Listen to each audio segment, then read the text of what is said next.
Bonjour et bienvenue dans notre programme Glorieuse Destinée. Que Dieu soit loué pour cette nouvelle opportunité qu'il me donne de passer ces moments avec vous, mais aussi avec le livre qui demeure notre référence sur le plan spirituel, la Bible. Et aujourd'hui, nous allons aborder la deuxième partie de ce sujet que j'ai intitulé « Vivre un réveil, vivre un retour à Dieu ». Le Seigneur désire nous réveiller, il veut réveiller notre conscience pour que nous puissions vivre des temps forts de renouveau sur le plan spirituel. Alors, ne perdons pas un seul instant, mais remettons sans attendre ces moments entre les mains de Dieu. Merci notre Père Céleste pour ce moment que tu as prévu, que nous passions ensemble autour de ta parole, mais aussi dans la présence de ton Saint-Esprit. Car nous croyons que ton Saint-Esprit travaille. Il travaille ici, pendant que j'annonce ce message, mais il travaille aussi dans tous les cœurs qui écoutent ta parole maintenant. Et je te prie, Seigneur, d'accomplir ton ministère afin que tous ensemble, nous puissions entrer pleinement dans les œuvres que tu as préparées d'avance pour chacun d'entre nous. Amen. Amen. Dieu soit béni. Je veux profiter de cette émission pour vous parler à nouveau de ce livre qui me sert aussi de base de réflexion pour ces émissions. Il s'intitule « Du déclin spirituel au réveil spirituel ». Dedans, vous trouverez des chapitres très intéressants qui ont pour but de réveiller vraiment notre conscience. Il est question des erreurs de l'esprit présomptueux, des 12 symptômes du déclin spirituel, par exemple avec la chute du roi David, quand le point de non-retour est atteint, la fausse sécurité de la sécurité éternelle, quand l'eau vive ne désaltère plus, etc. Ceux qui se disqualifient, revenir à Christ avant que Christ ne revienne. C'est vraiment un livre axé sur la nécessité, sur le caractère vital d'un retour à Dieu. Il faut revenir à Dieu. Allez, je vous propose de marquer une pause célébration maintenant avec le groupe Impact qui chante « Viens briller ». Bien entendu, il s'agit de Jésus et du sacrifice qu'il a accompli pour nous à la croix, pour nos péchés. Nous voulons qu'il brille dans nos cœurs et que nous puissions vraiment faire briller cette gloire de Dieu dans ce monde qui a tellement besoin d'être éclairé par la vérité. Que Dieu vous bénisse. Alors, on les écoute et on se retrouve dans quelques instants.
Merci au groupe Impact pour cette magnifique interprétation qui nous encourage à regarder vers celui qui a donné sa vie pour nous à la croix.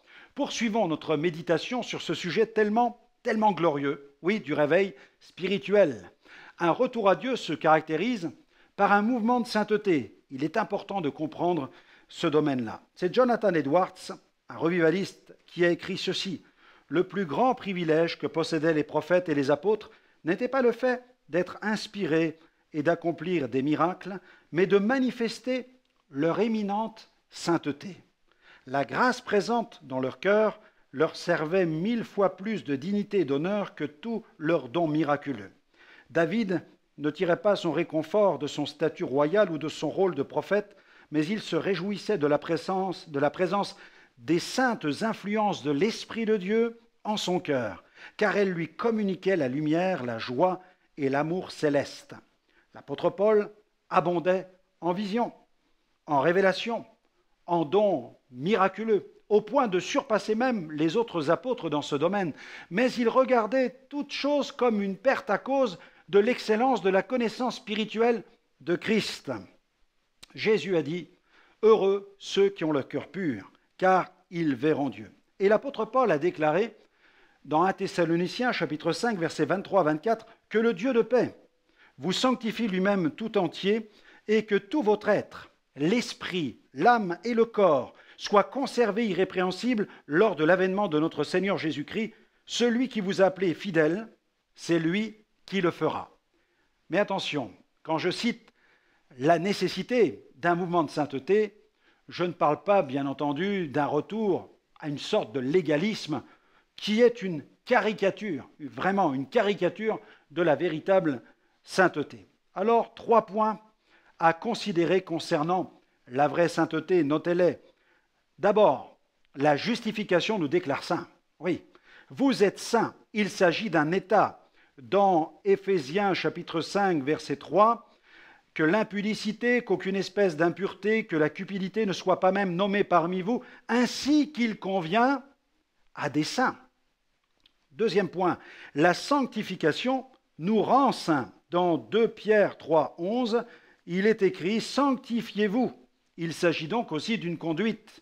Puisque donc toutes ces choses doivent se dissoudre, quelles ne doivent pas être la sainteté de votre conduite et de votre piété. 2 Pierre 3, 11. Et puis, notons encore, la sainteté est aussi la beauté intérieure du racheté. Il s'agit, en quelque sorte, d'une forme de design spirituel. Dans Exode 15, verset 11, « Qui est comme toi parmi les dieux, ô Éternel? Qui est comme toi magnifique en sainteté ?» Oui, Dieu est magnifique en sainteté. Qu'il soit glorifié. Alléluia.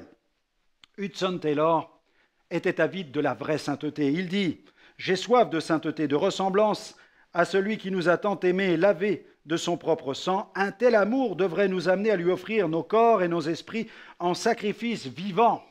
Je voudrais être prêt, il me tarde de commencer mon travail. » Quelle magnifique confession. Ne nous trompons pas donc de sainteté, parce que la sainteté est la nature et le caractère divin prenant place jour après jour dans notre vie spirituelle. La sainteté ne peut se résumer à des « il faut » ou « il ne faut pas ». Croissons en sainteté. Les 4 outils de la sanctification que chaque enfant de Dieu devrait considérer attentivement sont les suivants.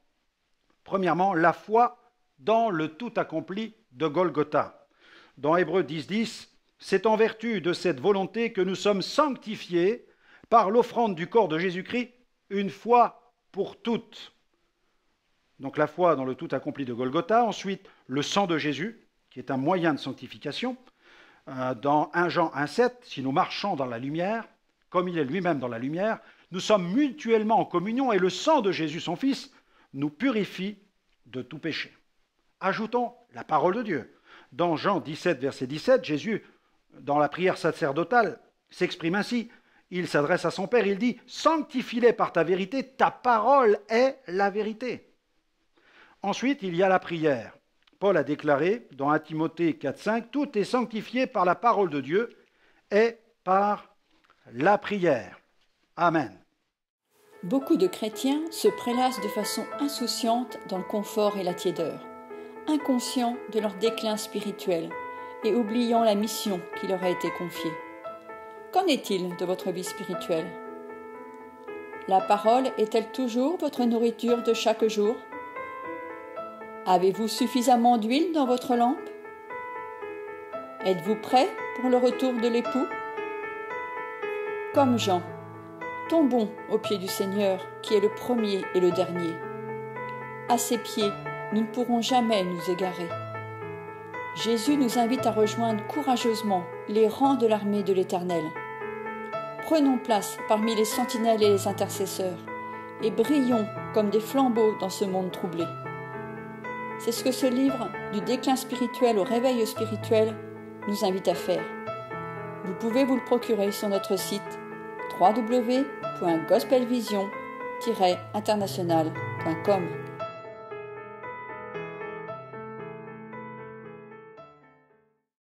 Un retour à Dieu restaure aussi la communion fraternelle. Charles Finet a fait ce constat. Il a dit « S'il y a manque d'amour fraternel et de confiance chrétienne parmi ceux qui professent être chrétiens, on doit sentir le besoin d'un réveil religieux. C'est alors que tous sont appelés à crier à Dieu pour qu'il fasse revivre son œuvre. » Vous imaginez l'œuvre de l'amour. Quand les chrétiens se sont affaiblis et ont rétrogradé, ils n'ont plus et ne peuvent plus avoir, les uns à l'égard des autres, le même amour et la même confiance que lorsqu'ils sont tous vivants et actifs et qu'ils vivent saintement. L'amour de bienveillance peut être le même, mais non l'amour d'approbation. Dieu aime tous les hommes d'un amour de bienveillance, mais il n'éprouve un amour d'approbation que pour ceux qui vivent saintement. Amen. Nous sommes d'accord avec cette parole. Lorsque la communion verticale avec Dieu est restaurée, il s'ensuit un changement au niveau horizontal dans le domaine des relations donc fraternelles. Les relations fraternelles s'en trouvent alors améliorées, voire même restaurées. La communion fraternelle est vitale. Elle est un centre de puissant ressourcement. Il est donc primordial pour le chrétien d'être fidèle à son assemblée, de ne pas tomber dans le piège de ceux qui butinent d'église en église, mais aussi d'être fidèle aux diverses réunions organisées par l'assemblée. Votre église locale est un lieu de ressourcement pour 4 raisons. C'est un lieu de prière. Il y a des réunions de prière, des veillées de prière, des jeûnées prières. C'est un lieu de formation et de croissance. On y trouve des études bibliques. C'est aussi un lieu de célébration. Il y a des cultes de louanges. C'est un lieu de compassion. On peut y trouver des soins spirituels, l'écoute, des œuvres sociales, la prière pour les besoins, pour les malades, etc. 4 témoignages où les premiers chrétiens étaient tous ensemble, par exemple. Ils étaient tous ensemble aux réunions de l'Église, dans Actes 2, 46. Ils étaient chaque jour tous ensemble assidus au temple. Ils rompaient le pain dans les maisons et prenaient leur nourriture avec joie et simplicité de cœur. Tous ensemble pour élever des prières aussi. Dans Actes 4, verset 24, lorsqu'ils l'eurent entendu, ils élevèrent à Dieu la voix tous ensemble et dirent « Seigneur, toi qui as fait le ciel, la terre, la mer et tout ce qui s'y trouve », et ils continuèrent dans la prière. Tous ensemble pour soutenir les ministres de Dieu. Dans Actes 5, verset 12, beaucoup de miracles et de prodiges se faisaient au milieu du peuple par les mains des apôtres. Ils se tenaient tous ensemble au portique de Salomon. Et puis, tous ensemble pour veiller au développement, à l'organisation et à la structuration de l'Église. Dans Acte 15, verset 25, nous avons jugé à propos, après nous être réunis tous ensemble, de choisir des délégués, de vous les envoyer avec nos bien-aimés Barnabas et Paul. L'importance de l'Église locale. Et puis maintenant, un retour à Dieu se traduit par un retour à la mission et au témoignage. Charles Sinwood a fait ce terrible constat. Il dit, voilà comment il exprime le fardeau qu'il y a sur son cœur. « Les gémissements de millions d'âmes sur la terre me parviennent aux oreilles, me brisent le cœur. Je m'efforce avec l'aide de Dieu de percer au moins en partie l'obscurité dense, la misère extrême et le désespoir indescriptible de ces millions d'âmes qui n'appartiennent pas à Christ. Médite, frère, sur l'amour du Maître, un amour profond comme la mer, contemple l'horrible spectacle du désespoir des hommes perdus. jusqu'à ce que tu ne puisses plus condamner, jusqu'à ce que tu ne puisses plus avoir de repos, jusqu'à ce que tu ne puisses plus dormir. Et l'évangéliste David Hathaway a déclaré « Il n'y a pas de réveil sans évangélisation ». Dans l'évangile de Matthieu figure l'appel de la grande mission. Le connaissez-vous? Y avez-vous d'ailleurs répondu? Dans Matthieu 28, versets 18 à 20, il est écrit, Jésus s'étant approché, leur parla ainsi, et il leur dit, « Tout pouvoir m'a été donné dans le ciel et sur la terre. Allez, faites de toutes les nations des disciples, baptisez-les au nom du Père, du Fils et du Saint-Esprit, et enseignez-leur à garder tout ce que je vous ai prescrit. Et voici, je suis avec vous tous les jours, jusqu'à la fin du monde.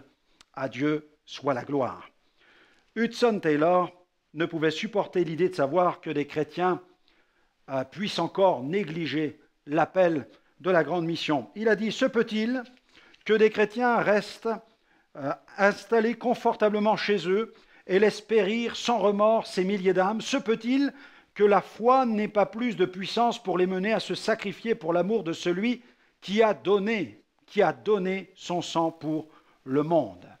Dans cet ordre de mobilisation figure ce que j'appelle the best of God, le meilleur de Dieu. Jésus a tout pouvoir. Jésus a tout pouvoir. Les jeunes aiment beaucoup quand je prêche aux jeunes sur l'appel de la mission, je parle du best of God, du meilleur de Dieu. Eh bien, il comporte ces points suivants. Jésus a tout pouvoir. On l'a lu. Il nous envoie vers toutes les nations. Tout pouvoir vers toutes les nations. Nous avons le devoir d'enseigner tout ce que Jésus a prescrit. Et il nous promet d'être avec nous tous les jours. Il nous promet d'être avec nous tous les jours. Leonard Ravenhill mit l'accent sur l'importance d'un authentique réveil. Voyez-vous, dit-il, il y a une différence énorme entre le réveil et l'évangélisation. J'en ai grandement assez. Je ne lis presque jamais les comptes rendus des réunions qui me parviennent. Chacun prétend qu'il est en train de convertir la moitié de l'Amérique. Si vous ajoutez ensemble toutes les listes des gens sauvés, alors tout le monde aux États-Unis, la population entière a été sauvée et remplie du Saint-Esprit plus de 6 fois durant les 10 dernières années. Et pourtant, nous sommes aussi muets et morts et aussi damnés que nous l'étions avant. John Wesley invitait les chrétiens à se consacrer sans compter à la cause des âmes. Il dit « Souvenez-vous que votre plus grand devoir est le salut des âmes. Il faut vous y donner tout entier. Point ne s'agit de prêcher tant de fois la semaine, mais de sauver le plus d'âmes possible, d'amener des pécheurs à la repentance, de les pousser à la sanctification sans laquelle nul ne verra le Seigneur. » Le comte Zinzendorf, lui, était résolu à se consacrer à la noble cause, celle des âmes. Il dit gagner les cœurs des hommes à celui qui a donné sa vie pour nos âmes, voilà le but du travail que, sans nous lasser, nous poursuivrons à travers le monde. Un retour à Dieu. Beaucoup de chrétiens se prélassent de façon insouciante dans le confort et la tiédeur, inconscients de leur déclin spirituel. Qu'en est-il de votre vie spirituelle? La parole est-elle toujours votre nourriture de chaque jour? Comme Jean, tombons aux pieds du Seigneur, qui est le premier et le dernier. Prenons place parmi les sentinelles et les intercesseurs, et brillons comme des flambeaux dans ce monde troublé. C'est ce que ce livre, du déclin spirituel au réveil spirituel, nous invite à faire. Un retour à Dieu permet un retour de la gloire de Dieu, accompagné d'un mouvement de puissance. Duncan Campbell, lui, a fait cette déclaration. Seul le surnaturel peut briser les contraintes du naturel. On peut rendre une communauté consciente de l'importance de la mission. On peut rendre une communauté consciente de l'importance des campagnes d'évangélisation. Mais Dieu seul peut rendre une communauté consciente de Dieu.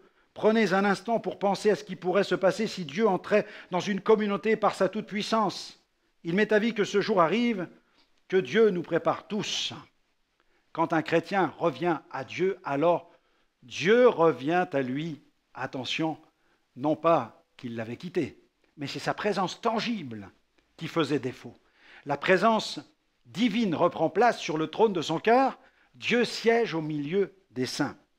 Robert Murray aspirait à une telle présence. Oh, que nous ayons une communion plus étroite avec Dieu jusqu'à ce que l'âme et le corps, la tête, le visage et le cœur brillent de l'éclat divin.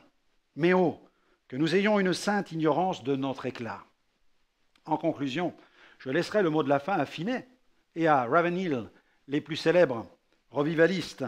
Charles Finney nous dit « Depuis au moins 10 ans, j'ai observé que les réveils sont progressivement devenus de plus en plus superficiels. Une multitude d'autres observateurs sont parvenus à la même conclusion. Tous les phénomènes qui accompagnent les réveils actuels en témoignent comme d'un fait général. Il y a beaucoup moins de conviction profonde de péché et de brisement profond du cœur, beaucoup moins d'humilité véritable et beaucoup moins de puissance dans toutes les grâces manifestées dans la vie de ceux qui se sont convertis au cours des derniers réveils. » Leonard Ravenhill, lui, confirme, le véritable homme de Dieu a le cœur malade, plein de chagrin devant la mondanité de l'Église, profondément peiné devant l'aveuglement de l'Église, peiné devant la corruption dans l'Église, peiné devant le péché que tolère l'Église, peiné devant le manque de prière dans l'Église. Il s'inquiète de voir que la prière collective de l'Église ne renverse plus les forteresses du diable. Il s'inquiète de ce que les gens de l'Église